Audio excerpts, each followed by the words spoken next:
옛날엔 저렇게 좋은 유리 거울 없었는데, 그렇죠? 여기다가 이렇게 그려놨네요.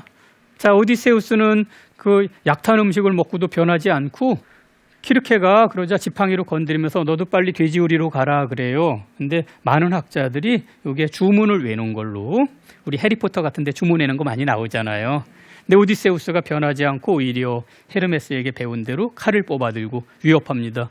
그러자 키르케가 당신이 오디세우스냐고, 당신 오기를 기다렸다고, 나의 애인이 되어달라고 그래요. 그런데요, 옛날 마녀가 두 가지가 있어서 하나는 만나자마자 죽이거나 동물로 만드는 타입이고요, 다른 하나는 데리고 살다가 실증 나면 없애버리는 타입이라고요. 자, 어쨌든 오디세우스가 상대방에게서 해코지하지 않겠다라는 맹세를 받은 다음에 애인이 되어가지고 거기서 1년 동안 즐겁게 파티하면서 지납니다. 오디세우스가 왜 집에 가는데 10년이나 걸렸냐, 사실은 집에 가기 싫어서 그랬다고 하는 그런 판본도 있어요. 자, 1년 뒤에 오디세우스가 집에 가겠노라고 하니까 키르케가 저승에 갔다 와야 한다고 합니다. 바로 여기에 여기에 오디세이아 전체가 24조각으로 돼 있어요. 그런데 그 중에 11권에 저승 가는 이야기가 있습니다. 이거를 본떠서 우리 다음 시간에 다룰 아이네이스의 저승 가는 이야기가 들어있고요. 그거를 본떠서 단테의 신곡이 나온 거예요. 그래서 여러분들이 단테의 신곡 읽으시려면은 로마 시인 베르길리우스의 아이네이스를 아셔야 되고, 그걸 잘 이해하시려면은 오디세이아를 아셔야 됩니다. 그리고 히랍에 특이한 개념이 있어서요, 영웅이 온전한 존재가 되려면은 반드시 저승에 한 번씩 갔다 와야 한다는 그런 믿음이 있어요. 오디세우스 저승 갔고요, 헤라클레스 저승에 갔고, 테세우스, 디오니소스, 오르페우스 등등 저승에 갔다 온 존재가 굉장히 많아요. 아마 여러분들 주변에도 죽음의 체험을 한 다음에 삶의 태도를 바꾼 분들 아마 보실 거예요. 이렇게 아둥바둥해서 뭐하냐, 대체로 그렇게 되긴 하죠. 그래요. 자, 어쨌든 오디세우스가 저승에 가는 이유는 테이레시아스라고 하는 예언자를 만나러 가는 겁니다. 저 테이레시아스는요, 원래 남자였다가 여자였다가 남자로 변한 존재로 되어 있습니다. 어떤 사람이 저승에 갈 때는 늘 안내자가 있는데 남녀 합체인 경우가 굉장히 많아요. 그래서 단테의 신곡에서 지옥과 연옥은 베르길리우스 로마 시인이 안내하고 천국은 베아트리체가 안내하거든요. 이게 기독교 서사시다 보니까 남녀 합체를 등장시킬 수가 없어요. 그래서 역할 분담한 겁니다. 지옥과 연옥은 남자가, 천국은 여자가 안내하는 걸로. 그리고 천국 꼭대기에 가면 세인트 버나드 베르나르두스라고 하는 분이 또 잠깐 나와서 설명을 해요. 그래서 다시 남자 안내자로 바뀝니다. 어쨌든 저기 성적인 정체성이 모호한 존재가 나오거나 이렇게 성이 바뀐 성전환한 존재가 나오면 저승여행 모티프가 들어갔구나라고 생각하시면 돼요. 사실은 기생충에서 여러분들 기택 집안이 부유한 집에 들어가서 파티하다가 엄마하고 아빠하고 싸울 뻔한 장면 있죠. 엄마가 원래 투포한 선수 출신이어가지고 때리려고 하니까 아빠가 살짝 장난이었어 그러면서 넘어가는 장면이 있는데, 그거 이상한 장면이다라고 생각하는 분도 있는데, 거기서 남녀의 성 역할이 이렇게 약간 이렇게 뒤집어져 있는 겁니다. 거기 지하 밑에 더 지하가 있죠. 거기 저는 저승이라고 생각합니다. 그래서 저승의 왕이 나중에 교체되는 걸로 이렇게 생각하는데, 여기도 어쨌든 남자였다가 여자였다가 남자로 변한 테이레시아스가 있고요. 여기 왼쪽에 보는 존재는 오디세우스 어머니예요. 어머니 왜 돌아가셨습니까? 그랬더니 너에 대한 그리움 때문에 죽었다라고 해서 요새는 그냥 대충 화병 나서 돌아가신 걸로 이렇게 보고 있습니다. 저기 오른쪽에는 이렇게 짐승을 잡아서 피를 받고 있는 이들이 있고요. 저 뒤에는 독수리에게 간파 먹히는 존재가 있는데, 저승 이야기가 나오면은 늘 저승에서 벌 받는 사람들이 나와요. 그래서 저승 이야기마다 저게 나오기 때문에 어떤 학자는 저승의 관광 목록이라고, 어디 가면 꼭 봐야 되는 거, 머스트 시에 해당되는 걸로 이렇게 얘기하기도 합니다. 자, 갔다 오자 키르케가 앞으로 있는 위험을 가르쳐 주겠노라 그러는데, 먼저 노래로 사람을 유혹해서 죽이는 세이렌들 그 사이로 지나갑니다. 그러면서 혹시 오디세우스 당신이 노래를 듣고 싶으면은 다른 사람들의 귀는 밀랍으로 막고 당신만 돛대에 몸을 꽁꽁 묶고 풀어달라고 몸부림치면 더 세게 묶기로 약속하고 가라. 그래서 오디세우스가 그렇게 지나가죠. 여기에 수많은 사람들이 여러 가지 의미를 부여했습니다. 저거 돛대가 십자가 같잖아요. 주님의 십자가에 몸을 묶고 이 죄악된 세상의 유혹에 저항하는 그리스도인의 모습을 보여주는 거다. 이런 설명도 있었고요. 또 스피노자 선생님은 오디세우스가 왕인데 풀라 그런데 부하들이 말 듣지 않은 이유가 뭐냐? 지도자가 미쳐가지고 내리는 명령은 들을 필요가 없다는 거라고. 그래서 여기에서 시민 저항권 이런 거를 끌어내기도 하고 그랬습니다. 유명한 얘기고요. 자, 여기도 오디세우스 눈 뒤집혀 있잖아요. 세이렌들은 둘은 인간같이 하나는 인어같이 그렸습니다. 귀를 막고 있는 사람들은 그냥 보고 있어요. 자, 거기를 지나가니까 한쪽에는 엄청난 소용돌이, 다른 쪽에는 머리 6개 달린 괴물이 있습니다. 카립디스와 스킬라라고 하는데 소용돌이 쪽으로 가면 다 죽기 때문에 오디세우스가 괴물 쪽으로 가다 6명이 물려가요. 이 사람들에게서 가장 결정적인 데는 태양신의 섬이었습니다. 저승의 예언자도 그렇고 키르케도 그렇고 당신들 여기 태양신의 소를 잡아먹으면 집에 못 가니까 잡아먹지 말라고. 그래서 오디세우스가 그냥 가려고 그랬더니 부하들이 반란을 일으키려고 그래요. 그래서 할 수 없이 내리면서 우리 식량만 먹어야 된다고 했는데 한 달 동안이나 바람이 불질 않습니다. 그래서 여기 식량이 떨어져가지고 오디세우스가 섬 구석에 기도하러 갔다가 깜빡 잠이 들어요. 그때 동료들이 소를 잡았습니다.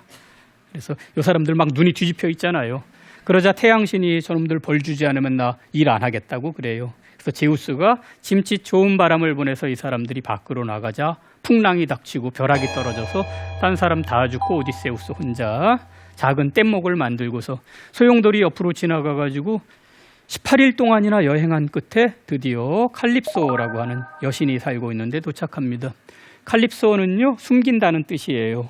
요 여신이 오디세우스를 사랑해서 자기의 남편이 되어주면 영원한 생명을 주겠노라고 7년 동안이나 붙잡아 놓고 괴롭혀요. 여러분 그런 영화 있었죠? 옛날에 어떤 험한 일을 당한 사람을 어떤 여자가 구조해놓고 처음에 친절한 것 같지만 집에 안 보내주고 그렇죠? 자, 그래요. 그거하고 비슷한 얘기입니다. 오디세우스는 아름다운 여신과 풍요로운 섬에 살고 있지만 집에 가고 싶어 해요.